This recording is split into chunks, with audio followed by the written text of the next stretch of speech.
But I was a former Muslim, so if there's no Muslim to answer this, when I used to be a Muslim, I never, the way we think about it, when I was a Muslim, I never thought calls on killing non-Muslim were evil. Actually, we always, Islam really makes your mind think differently from logical Western thinking. We can incorporate two opposite ideas at the same time and feel perfectly comfortable with it. For instance, we used to learn that Islam is a religion of peace. And at the same time, we didn't feel any conflict when we would say, but go kill the Jews. We never thought about it as it conflicts the value system of logic. And this is the tragedy that most Muslims, the majority of Muslims, have no clue about the religion analytically. To them, it's all emotion. It's my father's religion. It's the only religion I can believe in, and it has to be right. We were told the Quran, word by word, was from God directly, and the way they recite it is so rhythmic and so emotional that really it feels very chilling. I mean, until today, if you hear the men recite it, he could be saying in the recitation, kill the infidels, but it sounds so holy. So holiness and killing are not something, when you're a Muslim, they don't conflict with one another. It has become such a sick ideology that Muslims must wake up and examine the religion, really examine the religion. But until today, they don't have the courage to do that. After the revolution in Egypt, I didn't see one person in Tahrir Square carrying a sign that says separation of mosque and state, even though that they know very well that if they apply Sharia, they will never have a democracy. I'd like to add a bit to that about the peace by giving you a quick historical anecdote you might find useful, which is basically the word peace in Islam has an etymological connection to the word submit. And this is actually sort of the game that a lot of Muslims play. They say Islam means peace, and in a way it does. Salam comes from the same root as Islam, which is submit, which is the name of the religion. And it's a kind of a historical thing that Muhammad, according to Islamic tradition, used to send letters to the early Christian kings, for instance, in Egypt and in Constantinople. Islam, Teslam. And he would say, Islam, Teslam. And basically what that means is submit, have peace. And so there's a corollary between submitting, which of course brings about a lot of violence and bloodshed and killing, and then that leads to peace. And so that's why, going back to your question, how is this religion of peace if you're out to kill people? The logic is that I'm out to kill them to create peace because they're so, they're not cooperating. They're the bad guys. So we have to break them and make them submit, and then it's peace. Also remember, Islamic law is the law of Allah, who is the supreme God. And so it's perfect justice. So the idea is to establish the rule of Islamic law over the world, which is peace. And so you have to kill people on the way to that. That's not violence. That's justice. It's jihad. And so you have a lot of Muslims condemning terrorism, and then when you look at their statements more closely, they're condemning Israel and the United States, but not like the Twin Towers or the Fort Hood shootings or something like that, because those things aren't terrorism. They're justice in the service of peace. If I may just start with a comment concerning President Obama's statement about slander. Slander, libel, defamation of character have certain legal definitions behind them. To speak the truth about Muhammad is not to slander him. So I would be, as a Christian, in support of that statement, that we shouldn't slander people. But his misunderstanding of Islam and the facts is what causes him to think that the truth is slander, because the reality of Islam is so unnatural and abhorrent to the Western culture. So I can understand somebody confusing the two. Well, also in Islamic law, there's a definition of slander that's different from that of American law. In Sharia, the definition of slander is telling something about someone that they don't want known. It could be true, but if they don't want it known and you tell it, that's slandering. So see, when I write a book about Muhammad and say this is what they say Muhammad said and did, that's slandering Muhammad, because they don't want Westerners to know those things, even if they're all true. It's even more comical, just to add to that, and it's based on something you just said, Nani, which is basically, like, as you do, I watch a lot of Arabic programs of these sheikhs and these Islamic clerics, and they'll say all the same things that if I say it, I'm a terrible human being. And the difference is they say it and they take pride in it. You okay, but they say it and they take pride. Okay, so for instance, I'll see a program of an Islamic cleric saying it's okay to marry a girl. It really doesn't matter her age. Now they've concluded 6 or 9 is not the point. Her age. The point is, can she bear the weight of the man? Therefore, if a 5-year-old is a strong girl and can, then that's okay. And he'll say it and he's proud of it and he'll evoke the Prophet of Islam, okay? And there's no problem with that. He's a great sheikh. But if I say it, I'm saying it with a bit of criticism. We're both stating the same thing, but it's exactly why am I saying it? I'm saying it to be critical. He's saying it and he's supporting it. Another Muslim cleric will come and say and complain about how if we really want to fix our economy, we need to do what Muhammad did, which is go on a jihad, raid people, steal their stuff, enslave them, and sell them in markets. And he'll get a loud, thunderous applause for that. But if I say it and then I'm being critical and saying this is not how it should be, then I'm the bad guy. So it's a lot of it has to do with the value judgment, which is sort of something that's been conveyed here. For instance, Muhammad he used to tell people that the urine of the camel and his own urine would cure diseases. Muhammad's urine, okay, that's in some hadith. And today in Egypt, because they're becoming so Islamist, there is a clinic that opened to sell camel urine because Muhammad said so. If I laugh at it and write an article criticizing it, I'm saying doing slander against Islam, even though they're doing it. So they are ashamed. I mean, come on, let's face it. What kind of religion kills people who insult them? They must really don't have enough confidence in themselves. Islam is a religion that has the least confidence in itself, and that's why any little criticism rocks them. I mean, it goes crazy, because they cannot answer you logically. They cannot defend themselves logically, so they resort to terror and violence. The Quran itself says, "O you who believe, do not ask about things which if made plain to you will make you uncomfortable." And so even among Muslims, they say, and they quote the Quran, don't ask too many questions. Don't ask any questions. Believe in it as it is. And that's why when Muslims live in the Middle East, nobody criticizes Islam because it's a crime. But we come to America here, and suddenly Americans are asking us questions, very innocent questions, and we're just like, oh my God, how dare they ask us this question? We've never been asked this question in the Muslim world. You must hate Islam. You must be hating Islam. You're supposed to accept what we tell you as is.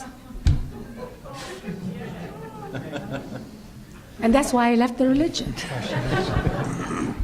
Now, to follow that with the question, for the layperson, seeing that there are so many sects within Islam themselves and different divisions, how would you approach Muslims concerning the primary source materials, and how would you reference them so that they carry some weight? Most of them don't know the religion. That's something I want to just alert you to. You're saying about different sects. Most Muslims are Muslims, hardly ever read the Quran with understanding. Different sects are just following each other. They hate each other just because they were told to hate each other.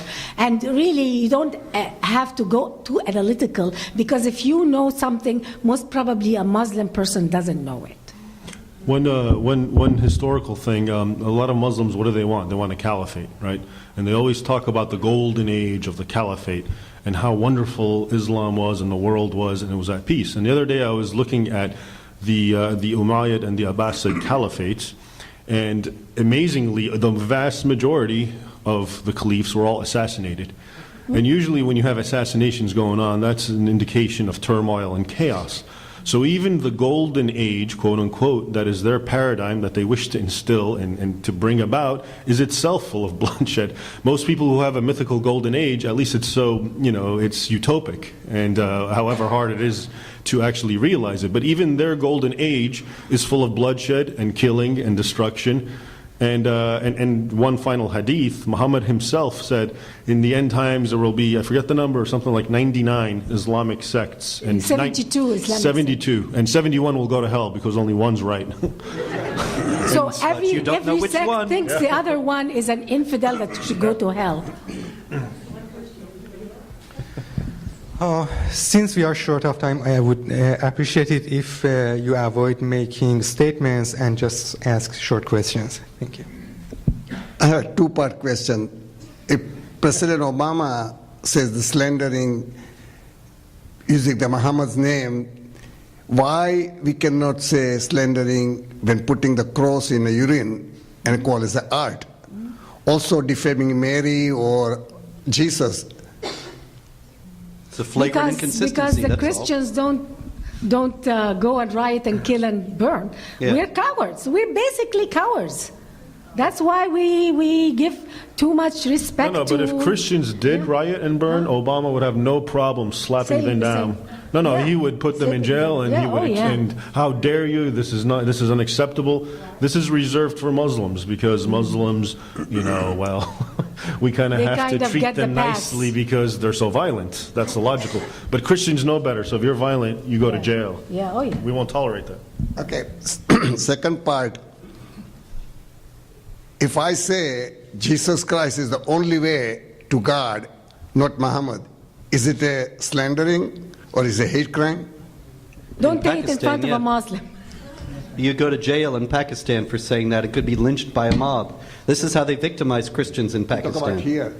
Well, it's getting to be that way here. This is the thing, that we're talking about free speech tonight, and if we want to look at what that would look like, we can look at the Section 295C of the laws of Pakistan and see how it's applied in Pakistani society. And I'm sure you're well aware that Christians are routinely victimized by the blasphemy laws in Pakistan, and that's exactly the law that they want to bring to the United States.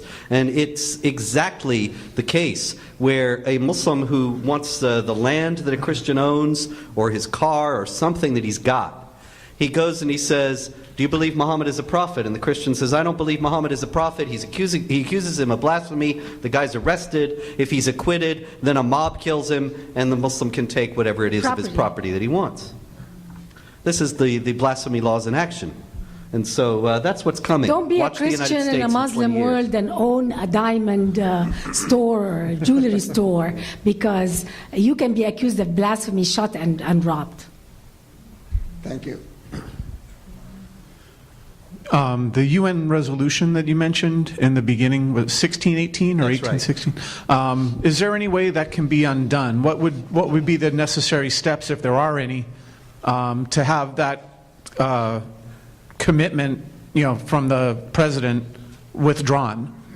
Well, I guess the president could just withdraw it. I mean, we're not technically bound at this point. This is the showdown I was mentioning that has to come. Whether we are going to hold ourselves bound to international laws that contradict the Constitution, or whether and that have been agreed to by the United States government and thus constitute treaties, or whether the United States Constitution will trump them.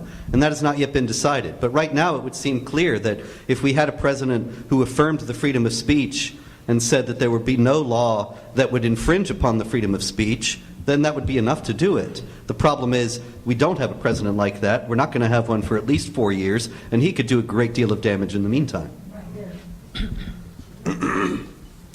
What policies would you like to see the Obama administration implement to improve freedom of speech here, or even foreign policy to bring more stabilization to the Middle East? Mass resignations.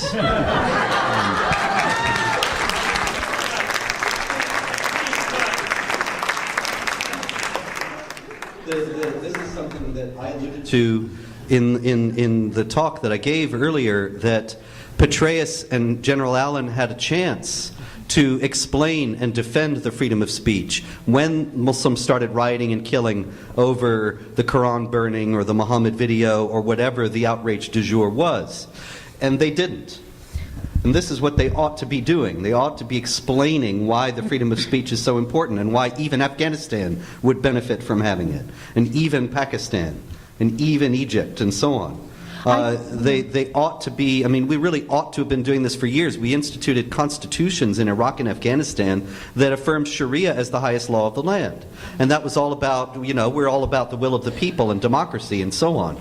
But what we could and should have done when we had the opportunity, and what I was saying at the time, was that we should have stood up for our own values and stood up for the oppressed Christian minorities and Hindu minorities and non-Muslim minorities in general in those countries, and brought to those countries and anywhere else where we could, not militarily necessarily, but just how, as a society, held as the highest values, equality of rights of all people before the law, including women, the freedom of speech, the freedom of conscience versus the death penalty for apostasy, and so on. And if we had affirmed those things and insisted that governments in those countries, if we were going to be propping them up militarily, would have to adopt those things, well, the situation would be very different today. There is another thing that I'm noticing in the last few years since Obama took office, that our media and our educational system is making any criticism of Islam almost a shameful thing. And we're feeling it. We are bringing up a whole generation of children in America who are absorbing and being shamed if they criticize the ideology of Islam. And that's something very new to America. Intellectually paralyzed. And that's very scary, because before the laws in America could change, like what the UN is doing, trying to influence us, we're bringing up a whole generation of Americans that in 20 years they could accept a law that makes blasphemy of Islam something, because they're brought up on the idea that it is such a shame, that it's so bad. We are bringing up a new generation. We're going to be gone. But we're going to live in America that is going to be a culture of pride and shame, which is typical. The Arab culture is a culture of pride and shame. That's how they get you, by shaming you to death when you're a child, and then putting you high up on a pedestal when you're a child if you say, I hate Jews.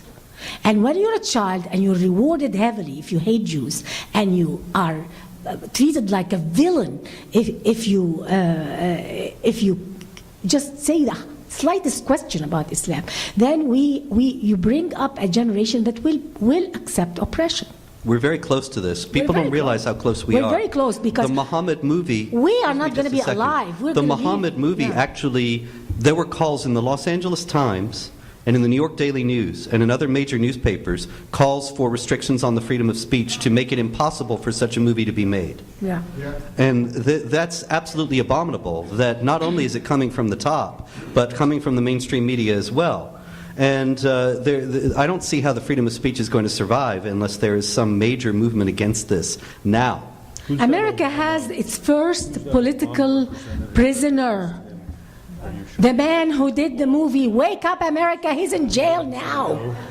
He's in jail for a year for violating something in his. We have our first political prisoner for blasphemy of Islam in America today.